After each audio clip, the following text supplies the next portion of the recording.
Let's talk about this video. Millions upon millions of people have seen the video and had a real reaction to it. What was your reaction the first time you saw it? I saw it this morning. Someone sent it to me, and it is very powerful.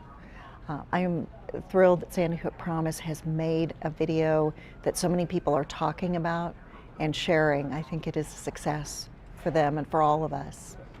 Are people talking about the right thing? I think anything that draws attention to what kids are faced with in a school environment and the threats that may be around them is a good thing. Now the question, though, is now that awareness is raised, what do we do next? Share is not a solution. Share raises awareness. You're in the solution business, and in Colorado, it's safe to tell. Yes, we are very fortunate in our state to have that here is what is next for Colorado students. And we have had Safe to Tell in place since 2004. It is an anonymous reporting system for our school kids to use when they experience a threat to themselves or to others in their school community or outside of school. So it's a way for them to give information to a caring adult. When you see the increase in reports to Safe to Tell, is that alarming or is that reassuring? I choose to find it reassuring because I think, again, we have raised awareness about Safe to Tell year after year, and every school year we get more and more reports. We've changed the technology. Used to be, it was a phone line that kids could call in on anonymously. Now with web tipping and a mobile app for Safe to Tell, we get reports all hours of the day and night. And kids upload videos and photos. One of the most effective things is that they can take screenshots.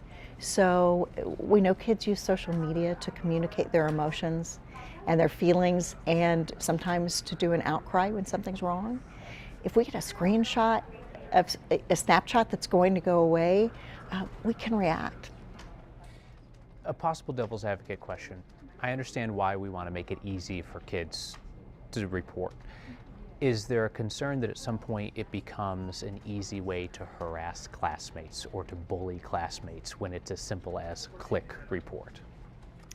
Well, whenever we do training with kids, we tell them that Colorado law says it's a misdemeanor to make a false report.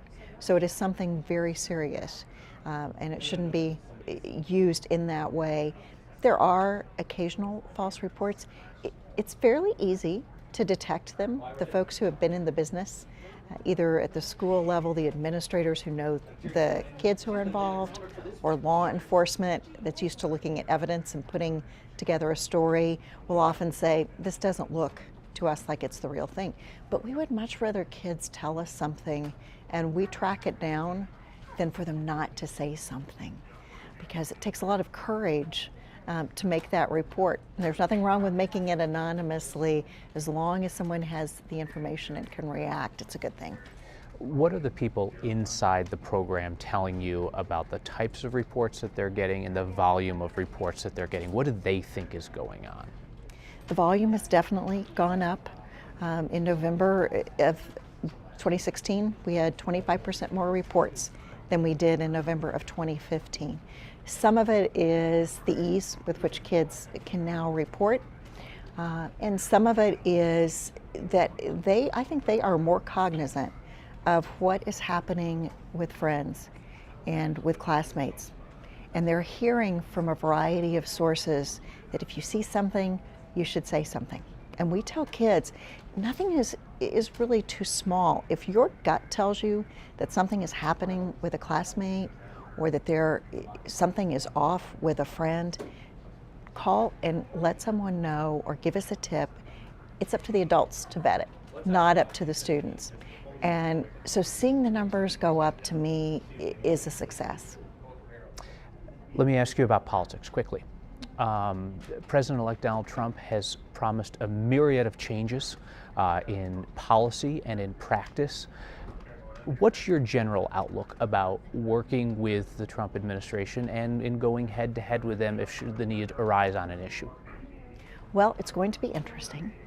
I think we're already seeing that as the president-elect starts to implement his agenda and form his cabinet. It's difficult to anticipate, and so as with many things in politics, we react to each other and to changes. So I think we'll be doing a lot in reactionary mode.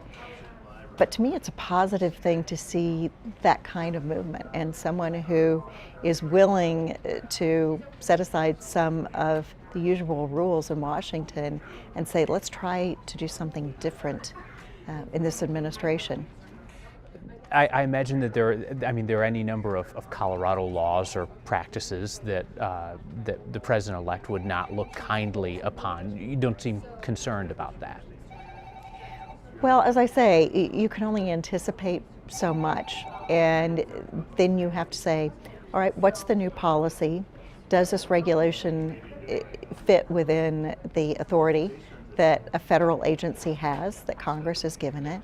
And if it does, is it constitutional? Is there a problem? Is there a conflict with the state's supremacy in a particular area? So we go through the same series of questions and analysis, no matter who the president is or what political party he may represent.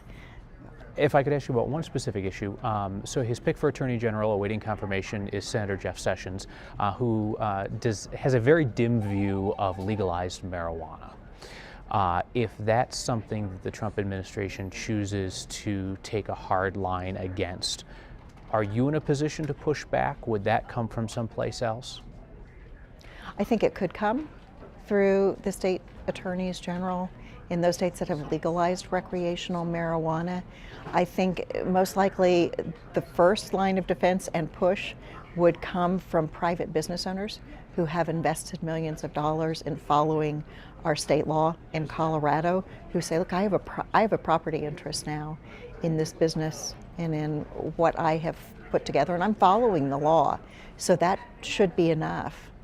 We know business owners take risks, and folks who got into the marijuana business early knew that they were taking a risk that at some point there might be a federal administration that would choose to enforce federal laws against marijuana.